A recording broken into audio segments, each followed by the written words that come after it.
And it's interesting, we've seen that run from him a few times, position where we were, and at one point the Chelsea fans were screaming him to shoot. He finally did. And I guess he just have to take your chances when you can. Well, he's more confident coming in from that side. If that happens, his replica on the other side, and he makes that run on his right foot, he can use his right foot, but he wouldn't feel as comfortable in actually saying, I'm going to hit the target here.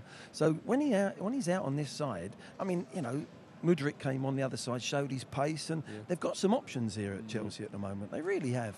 If it had been involved in the Glenn Hodder warm-ups back in the day, you know, where you practice with your left foot and your right foot and that, well, he would be able to do it both sides. I don't know about that. But no, I've always liked Neto. I thought Neto, before his injury, was outstanding at Wolves and then needed to move to one of the big teams. And I think Chelsea are on the up here. In a year's time, be interesting to see where Chelsea are. I think they might be back, get a chance. They've got the two young centre-backs, look good. They're going to make some mistakes, but they're going to have to learn. But they've got a cover. They've got cover in every position. And I'm sitting just behind the bench there thinking, wow, look at him. Look at him as a player. They've got a hell of a change there. They've got a change-up. And Maresca's got a very good squad that you can work, and they're just going to get better and better and better. He seems like a good manager as well. He seems very straight, what he says. Yeah. He's come in. I feel like he's done a good job as well. I think having the League Cup and having the Europa Conference is helping that second team. Yeah. Gives them players games, keeps them fit. And if they have to go in, if someone gets injured, they're going to be really fit. They're going to be up for it. And those games that they're playing in the League Cup at the moment and Europa, they're full houses. Yeah. It's not like it's 20,000 in the stadium and you feel as if you're the second team. You're still getting up for them games. So he's got the balance and the harmony of that squad, which other managers have struggled a little bit to get, but for whatever reason. How much credit has to go to Mauricio Pochettino? Because if you stretch it out, 26 league games now, they've only lost 3 times. And it's not just about Maresca. He's been in charge for 11. The rest fell under Pochettino. Personally, I don't know how the guys feel, but personally, I saw Chelsea growing under Pochettino. I saw them, something was happening then. You know, they were going and getting good results. They were standing toe-to-toe with some of the top teams.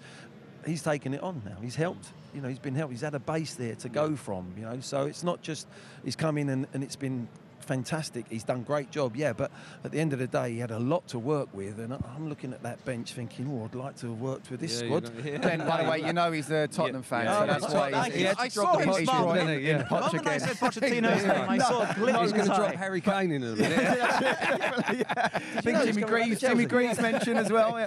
No, but honestly, Glenn, I mean, you're right, because I'm a big Poch fan, and I felt from Christmas onwards, Chelsea were absolutely superb and almost went 2 steps back by letting him go. Yeah. But in terms of what you're saying about having a second 11 and a first 11, how well has Maresca done when in pre-season there was 40-odd players? Yeah. You know, but he said, I'm going to work with my core group of 25.